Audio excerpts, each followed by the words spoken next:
Do construction foremen report to superintendents? In this video, I'm going to give you the truth about the dynamic there and talk to you about, I would say, kind of the bumpers in the lane that we should stay in here to understand and respect both roles and to understand the true dynamic. So if you're into that, stay with us on this video.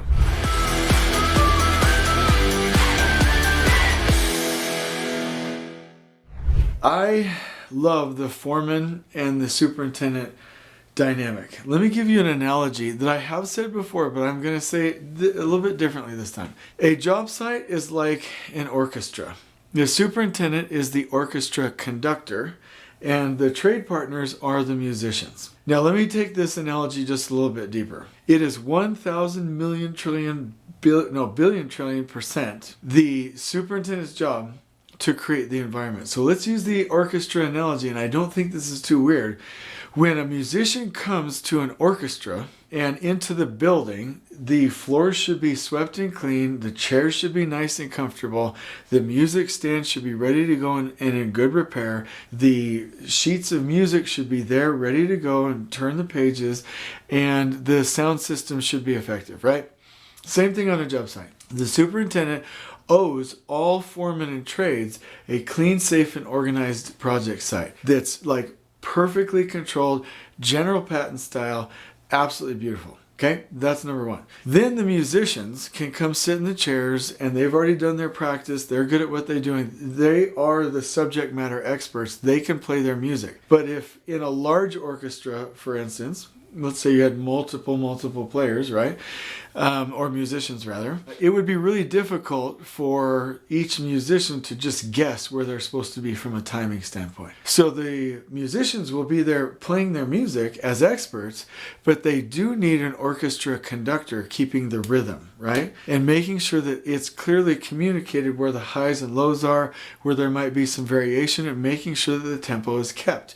That's the role of the superintendent. So the superintendent, this is a perfect analogy. The superintendent is creating the environment, and the superintendent is literally keeping the rhythm. Now, this is probably answered in that analogy as well. Do the musicians work for the orchestra conductor? They probably have independent contracts and they're pretty autonomous, and the orchestra conductor is not going to dictate how they play their music other than the rhythm and maybe within certain ranges. But the performance of the musician is instrumental, no pun intended, to the overall performance of the orchestra. So there is respect that is given to the orchestra conductor for the entire system to work, and there is respect given to the musician for the part they play as a part of the whole. So that is a really neat analogy that I like. So does the foreman report to the superintendent? Not in the typical sense. The foreman does not report, unless it's self-perform and works for the same company. The foreman doesn't report to the superintendent from a supervisor standpoint or from a company standpoint or from a contract standpoint. But because they're one united team, the foreman, you could say, reports progress, reports issues, and reports back on assignments to the superintendent as a matter of respect and courtesy and optimizing the whole. Okay? Now, let's look at both perspectives. If you have a really great and wonderful and dynamic team, the foreman will look at the superintendent as one of their partners. That's why I like the word trade partner, and understand that together we are greater than the sum of the individual parts. Meaning the teamwork that can go together will really make for a dynamic team. And I will be like, I don't mind reporting on this roadblock or the status of this thing to the superintendent because I count on this individual, him or her. And as a superintendent, I'm not going to look at trades like, oh my gosh, they're separate companies. Technically, on this job, you can look like almost like you're in a joint venture. You've all come together. Now, contractually, it's separate, but you've all come together to build this wonderful thing. And the super would do better to look at the foreman like they're a part of his or her team, not subordinates to be yelled at or talked down to. You shouldn't do that anyway. But as partners within your same company that can help execute actions within the sum of the whole. And so That's a lot of like dancing around the issue, but really the answer is from a company and a reporting hierarchy standpoint, no. From a we're going to make a project team, yeah, the foreman reports to the superintendent. But you know what? The superintendent reports to the foreman too on the cleanliness of the site, the organization of the site, safety, operations. Let me give you another little analogy story type thing.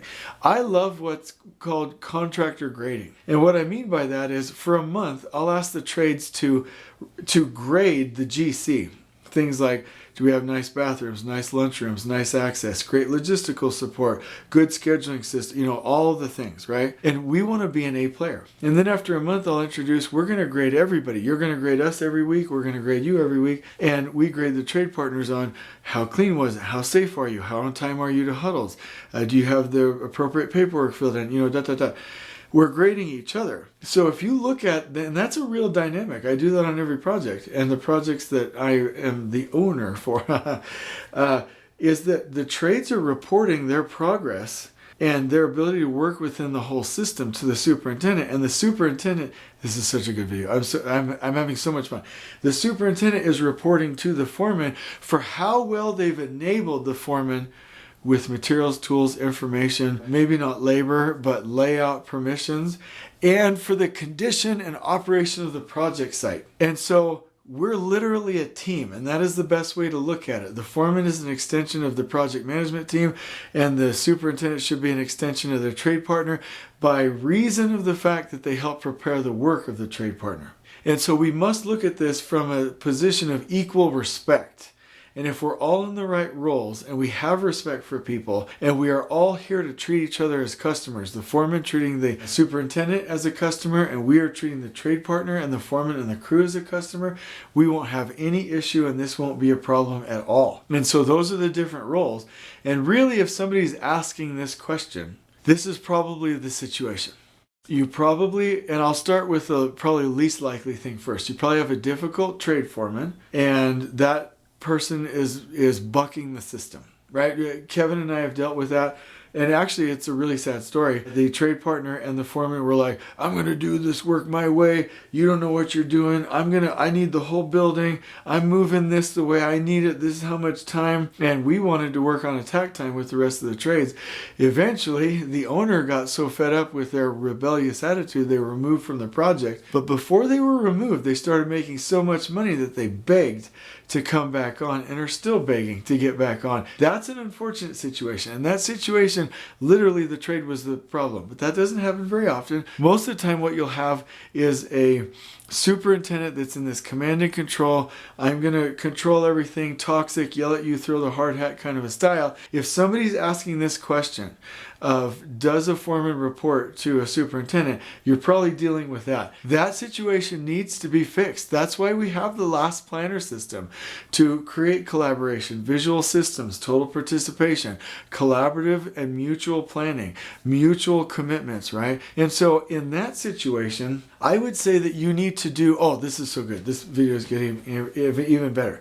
In that situation, do what is right all the time and report when you can within the framework. But when it comes to, do you report to the superintendent, if they're being toxic on the GC side, you do not owe them anything that's wrong, not safe, not clean, not honest, not ethical, not moral, and you don't owe them to do stupid things like adding a whole bunch of extra labor, working overtime, and throwing money at the problem or panicking when it's not going to help anything, right? So I would say if you do have that toxic situation, report where you can, but always do the right thing. And I'll repeat a quote that I heard the other day. It's not who's right, it's doing what's right. And so we need to get to that point. But I hope this is really put together a really nice perspective. Let me tell you, when I'm on a job site, I see the foreman as team members and I will respect them and I feel like their finances are my finances. If they lose money, I look at it like I lost money. We do not win if trades lose money. And if I'm a foreman on a project site, I look at the superintendent and the project team as supports and preparers and enablers, and I'm going to partner with them. And the more we can lock like this, the better off we're going to be. I'm going to turn this into a blog post. I hope you've loved this. Please comment below. What do you think? And I hope to see you on the next video. Until then, on we go.